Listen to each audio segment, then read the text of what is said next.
Treasure Island by Robert Louis Stevenson, Chapter 4, The Sea Chest. I lost no time, of course, in telling my mother all that I knew, and perhaps should have told her long before, and we saw ourselves at once in a most difficult and dangerous position.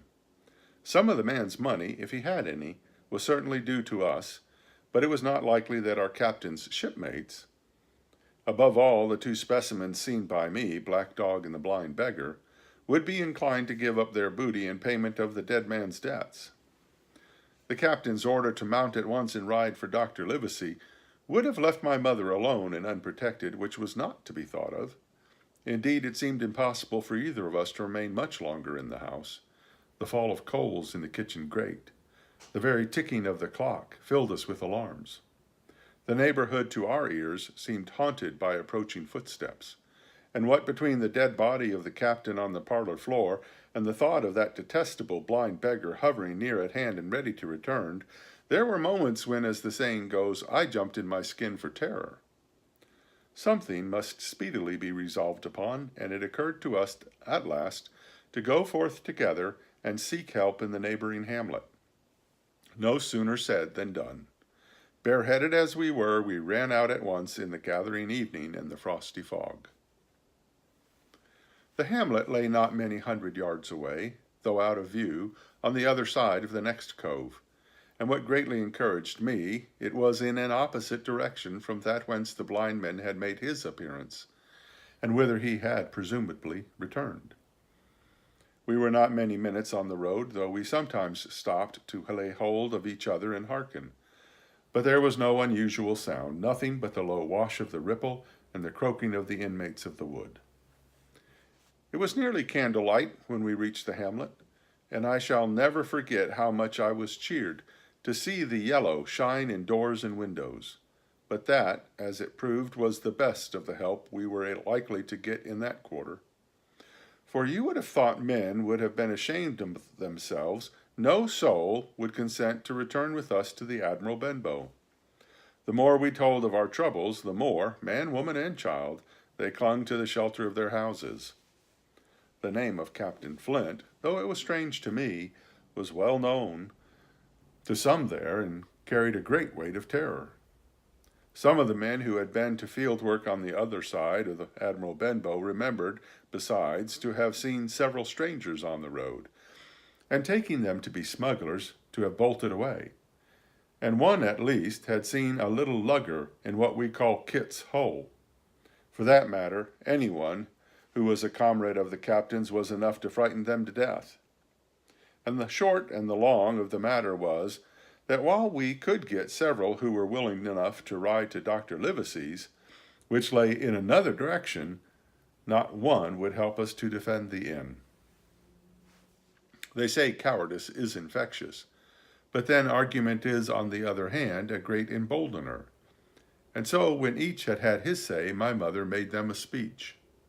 She would not, she declared, lose money that belonged to her fatherless boy. "If none of the rest of you dare," she said, "Jim and I dare. Back we will go, the way we came, and small thanks to you big, hulking, chicken-hearted men. We'll have that chest open if we die for it. And I'll thank you for that bag, Mrs. Crossley, to bring back our lawful money in." Of course I said I would go with my mother, and of course they all cried out at our foolhardiness. But even then, not a man would go along with us. All they would do was to give me a loaded pistol, lest we were attacked, and to promise to have horses ready saddled in case we were pursued on our return, while one lad was to ride forward to the doctor's in search of armed assistance. My heart was beating finely when we two set forth in the cold night upon this dangerous venture. A full moon was beginning to rise and peered redly through the upper edges of the fog, and this increased our haste. For it was plain, before we came forth again, that all would be as bright as day, and our departure exposed to the eyes of any watchers. We slipped along the hedges, noiseless and swift, nor did we see or hear anything to increase our terrors till, to our relief, the door of the Admiral Benbow had closed behind us. I slipped the bolt at once, and we stood and panted for a moment in the dark, alone in the house with the dead man's body. Then my mother got a candle in the bar, and holding each other's hands, we advanced into the parlor. He lay as we had left him, on his back, with his eyes open and one arm stretched out. "Draw down the blind, Jim," whispered my mother. "They might come and watch outside. And now," said she when I had done so, "we have to get the key off that, and who's to touch it I should like to know." And she gave a kind of sob as she said the words. I went down on my knees at once. On the floor, close to his hand, there was a little round piece of paper blackened on the one side.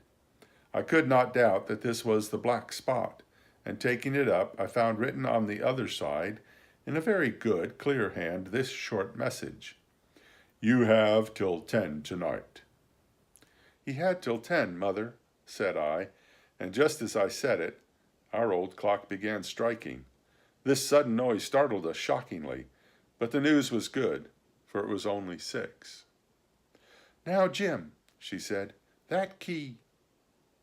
I felt in his pockets, one after another. A few small coins, a thimble, and some thread and big needles, a piece of pigtail tobacco bitten away at the end, his gully with the crooked handle, a pocket compass, and a tinder box were all that they contained, and I began to despair. "Perhaps it's round his neck," suggested my mother. Overcoming a strong repugnance, I tore open his shirt at the neck, and there, sure enough, hanging to a bit of tarry string, which I cut with his own gully, we found the key.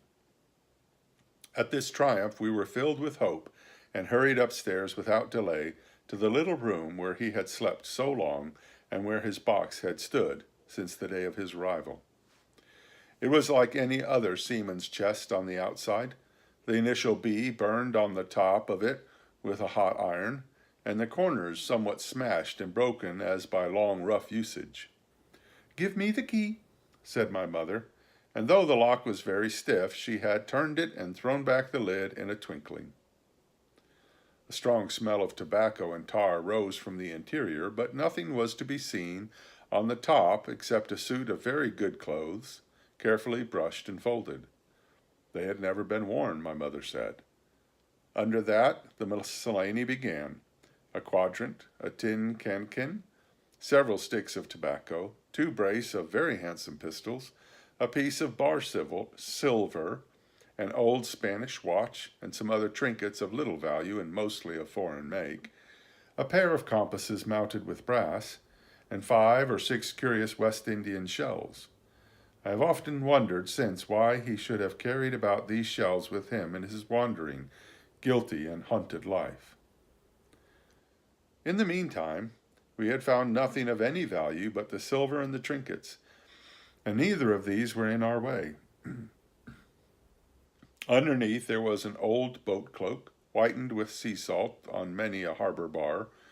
My mother pulled it up with impatience, and there lay before us the last things in the chest: a bundle tied up in oilcloth and looking like papers, and a canvas bag that gave forth, at a touch, the jingle of gold. "I'll show these rogues that I'm an honest woman," said my mother. "I'll have my dues, and not a farthing over. Hold Mrs. Crossley's bag." And she began to count over the amount the captain score from the sailor's bag into the one that I was holding.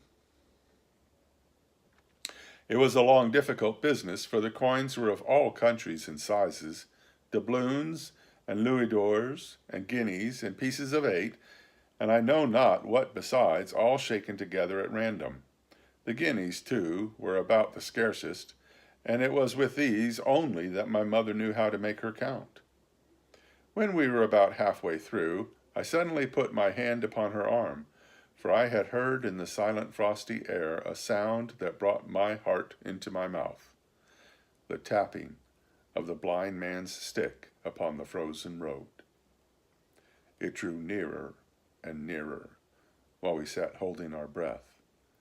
Then it struck sharp on the inn door, and then we could hear the handle being turned and the bolt rattling as the wretched being tried to enter. and then there was a long time of silence both within and without. At last the tapping recommenced, and to our indescribable joy and gratitude, it died slowly away again until it ceased to be heard. "Mother," said I, "take the whole and let's be going." For I was sure the bolted door must have seemed suspicious, and would bring the whole hornet's nest about our ears, though how thankful I was that I had bolted it. None could tell who had never met that terrible blind man. But my mother, frightened as she was, would not consent to take a fraction more than was due to her, and was obstinately unwilling to be content with less. It was not yet 7, she said, by a long way. She knew her rights, and she would have them. And she was still arguing with me when a little low whistle sounded a good way off upon the hill. That was enough, and more than enough for both of us. "I'll take what I have," she said, jumping to her feet. "And I'll take this to square the count," I said, picking up the oilskin packet. Next moment we were both groping downstairs, leaving the candle by the empty chest, and the next we had opened the door and were in full retreat. We had not started a moment too soon. The fog was rapidly dispersing. Already the moon shone quite clear on the high ground on either side, and it was only in the exact bottom of the dell and round the tavern door that the thin veil still hung unbroken to conceal the first steps of our escape. Far less than halfway to the hamlet, very little beyond the bottom of the hill, we must come forth into the moonlight.